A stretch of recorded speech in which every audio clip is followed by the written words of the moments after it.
हरे कृष्णा राधे राधे। 15वां अध्याय।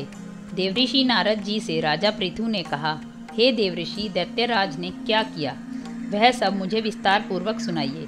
देवऋषि नारद बोले, उनके चले जाने पर जलंधर ने अपने राहु नामक दूत को बुलाकर कैलाश पर जाने की आज्ञा दी और कहा कि वहाँ पर एक जटाधारी शंभु नामक योगी रहता है, उससे मेरा आक्रमण और ऐश्वर्य कहकर उसकी सर्वांग सुंदर भामिनी को मेरे लिए मांग लाओ।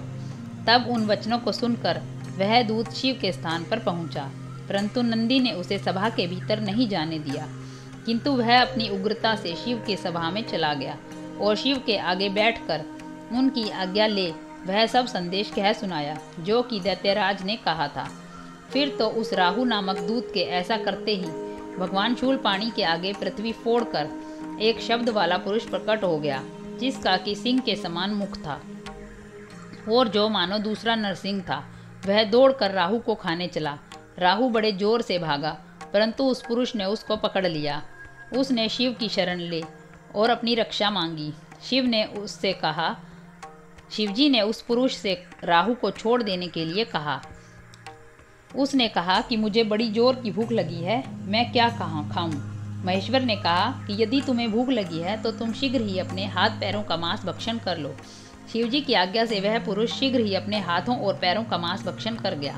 अब केवल उसका सिर मात्र शेष रह गया।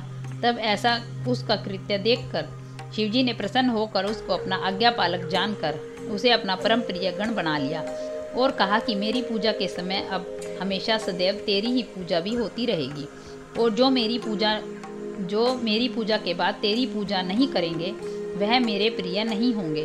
शिवजी से ऐसा वर पाकर उस पुरुष को बड़ी प्रसन्नता हुई। उस दिन से वह शिवजी के द्वार पर स्तकीति मुख नामक गण होकर स्थित रहने लगा। हरे कृष्णा राधे राधे।